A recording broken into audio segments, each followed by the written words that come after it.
Hello friends, ಇವತ್ತು ನಮ್ಮ kitchen ಚಾನಲಲ್ಲಿ ಮಟನ್ ಗೀ ರೋಸ್ಟ್ ಯಾವ ರೀತಿ ಮಾಡ್ಬೋದು ಅಂತ ನೋಡೋಣ. ಒಂದು 8 ಬ್ಯಾಡಗಿ ಮೆಣಸಿನ್ಕಾಯಿ, ಸಣ್ಣ ಪೀಸ್ ಹುಣಸೆಹಣ್ಣು, ಅರ್ಧ ಟೇಬಲ್ ಸ್ಪೂನಷ್ಟು ಗಸಗಸೆ, ಅರ್ಧ ಟೇಬಲ್ ಸ್ಪೂನಷ್ಟು ಕಾಳು ಮೆಣಸು, ಒಂದು 3 ಟೇಬಲ್ ಸ್ಪೂನಷ್ಟು ಅವಿಜ ಮತ್ತು ಅರ್ಧ ಚಮಚದಷ್ಟು ಸೋಂಪು, ಅರ್ಧ ಚಮಚದಷ್ಟು ಜೀರಿಗೆ, ಒಂದು ಚಕ್ಕೆ, 2 ಲವಂಗ, ಒಂದು ಏಲಕ್ಕಿ. ಇದನ್ನೆಲ್ಲ ನಾವು ಡ್ರೈ ಆಗಿ ಅದನ್ನು ಹುರಿಬೇಕು ಫ್ರೆಂಡ್ಸ್. ಎಲ್ಲೂ ಎಣ್ಣೆ ಅಥವಾ ತುಪ್ಪವನ್ನು ಹಾಕ್ಕೋಬಾರ್ದು ಫ್ರೆಂಡ್ಸ್. ಇಲ್ಲಿ ನಮ್ಮ ಕಿಚನ್ ಚಾನಲನ್ನು ಯಾರಾದರೂ ಹೊಸೊಬ್ಬರು ನೋಡಿದರೆ ಈ ಚಾನಲನ್ನು ಸಬ್ಸ್ಕ್ರೈಬ್ ಮಾಡ್ಕೊಳ್ಳಿ. ಬೆಲ್ ಐಕಾನ್ ಆಲ್ ಸೆಟ್ ಮಾಡಿದರೆ ನಾನು ಮಾಡೋ ವಿಡಿಯೋ ನಿಮಗೆ ನೋಟಿಫಿಕೇಷನಲ್ಲಿ ಬಂದುಬಿಡುತ್ತೆ ಫ್ರೆಂಡ್ಸ್. ಇಲ್ಲಿ 1 ಗೆಡ್ಡೆ ಬೆಳ್ಳುಳ್ಳಿನೂ ಹಾಕ್ಕೊಂಡಿದ್ದೇನೆ ಫ್ರೆಂಡ್ಸ್. ಈಗ ಇಲ್ಲಿ ನಾನು ಒಂದು ಕುಕ್ಕರಿಗೆ ಅರ್ಧ kg ಮಟನ್ ತಗೊಂಡು ಅದರಲ್ಲಿ ಒಂದು ಸ್ವಲ್ಪ ಕೊಬ್ಬಿನ ಅಂಶನೂ ತಗೊಂಡು ಅದನ್ನು ಒಂದು 4 ಸೀಟಿ ಬರುವವರೆಗೆ ಕುಕ್ಕರಲ್ಲಿ ಕೂಗಿಸ್ಕೋಬೇಕು. ಅರ್ಧ ಚಮಚದಷ್ಟು ಅರಶಿನ, ಒಂದು 2 ಚಮಚದಷ್ಟು ಅಚ್ಕಾರದ ಪುಡಿ, ಒಂದು ರುಚಿಗೆ ನೋಡಿಕೊಂಡು ಉಪ್ಪನ್ನು ಇಲ್ಲಿ ಹಾಕ್ಕೋಬೇಕು. ಉಪ್ಪು ಕಡಿಮೆ ಆದರೆ ಕೊನೆಯಲ್ಲಿ ಬೇಕಂದರೂ ಸೇರಿಸ್ಕೋಬೋದು ಫ್ರೆಂಡ್ಸ್. ಇಲ್ಲಿ ಉಪ್ಪನ್ನು ಹಾಕ್ಕೊಂಡ್ಮೇಲೆ ಚೆನ್ನಾಗಿ ಮಟನನ್ನು ಮಸಾಲೆ ಜೊತೆ ಮಿಕ್ಸ್ ಮಾಡಿ ಒಂದು 3/4 ಗ್ಲಾಸಷ್ಟು ನೀರನ್ನು ಹಾಕಿ ಒಂದು 4 ರಿಂದ 5 ಸೀಟಿ ಇದನ್ನು ಕುಕ್ಕರಲ್ಲಿ ಕೂಗಿಸ್ಕೋಬೇಕು ಫ್ರೆಂಡ್ಸ್.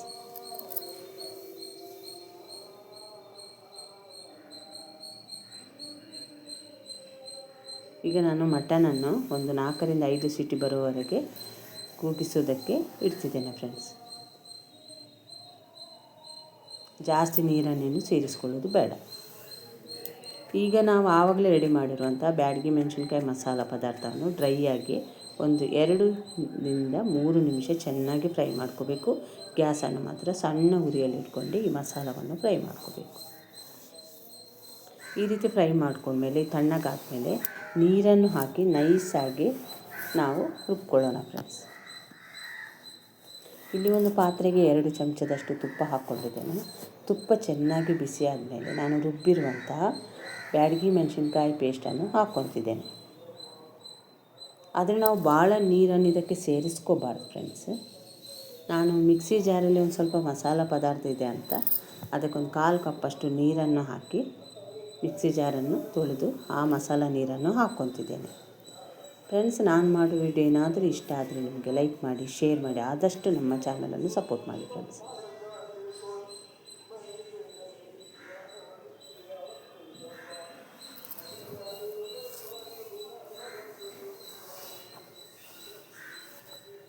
ಈ ರೀತಿ ಚೆನ್ನಾಗಿ ಮಿಕ್ಸ್ ಮಾಡ್ಕೊತಾನೆ ಇರಬೇಕು ಫ್ರೆಂಡ್ಸ್.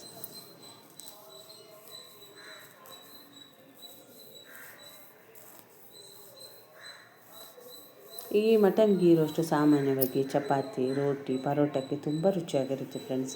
ನೀವು ಈ ಮೆಥಡಲ್ಲಿ ಒಂದು ಸಲ ಮಟನ್ ಗೀ ರೋಸ್ಟ್ ಮಾಡಿ ಯಾವ ರೀತಿ ಬಂತು ಅಂತ ನನಗೆ ಕಮೆಂಟ್ ಸೆಕ್ಷನಲ್ಲಿ ತಿಳಿಸಿ ಫ್ರೆಂಡ್ಸ್.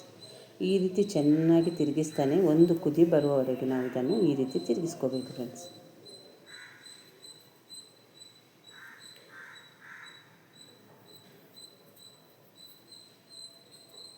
ಈಗ ಈ ಕುದಿ ಬಂದ ಮೇಲೆ ಅದಕ್ಕೆ ನಾನು ಕುಕ್ಕರಲ್ಲಿ ಬೇಯಿಸಿರುವಂಥ ಅದರ ನೀರು ಸಮೇತ ಮಟನನ್ನು ಹಾಕ್ಕೊತಿದ್ದೇನೆ.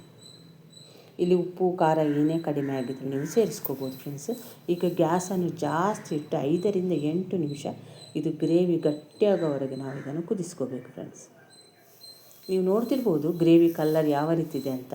ಅದು ಕುದಿದು ಈ ರೀತಿ ಕಲ್ಲರ್ ಬರೋವರೆಗೆ ಕುದಿಸ್ಕೋಬೇಕು. ಈ ವಿಡಿಯೋದಲ್ಲಿ ನೋಡ್ತಿದ್ದೀರ ಒಂದು 8 ನಿಮಿಷ ಆಗಿರ್ಬೋದು ಫ್ರೆಂಡ್ಸ್. ಇನ್ನೂ ಗ್ರೇವಿ ಗಟ್ಟಿ ಬೇಕಂದರೆ ಇನ್ನೂ ಒಂದು ಸ್ವಲ್ಪ ಕುದಿಸ್ಕೋಬೋದು. ನಾನಿದು ಚಪಾತಿಗೆ ಮಾಡಿರೋದ್ರಿಂದ ಒಂದು ಸ್ವಲ್ಪ ಗ್ರೇವಿ ಇರಲಿ ಅಂತ ಕೊನೆಯಲ್ಲಿ ಈ ಕೊತ್ತಂಬರಿ ಸೊಪ್ಪನ್ನು ಹಾಕ್ಕೊಂಡು ಒಂದು ಸಲ ತಿರುಗಿಸ್ಕೊತೇನೆ ಫ್ರೆಂಡ್ಸ್. ಸ್ಪೈಸಿಯಾಗಿ ತುಂಬ ರುಚಿಯಾಗಿರುತ್ತೆ ಫ್ರೆಂಡ್ಸ್. ನಿಮಗೆ ತುಪ್ಪ ಇಷ್ಟಪಡೋರಿದ್ದರೆ ಮೇಲೆ ಒಂದು ಚಮಚ ತುಪ್ಪವನ್ನು ಮತ್ತೊಂದು ಸಲ ಹಾಕ್ಕೋಬೋದು. ನಾನೀಗ ಗ್ಯಾಸನ್ನು ಆಫ್ ಮಾಡ್ತಿದ್ದೇನೆ ಫ್ರೆಂಡ್ಸ್.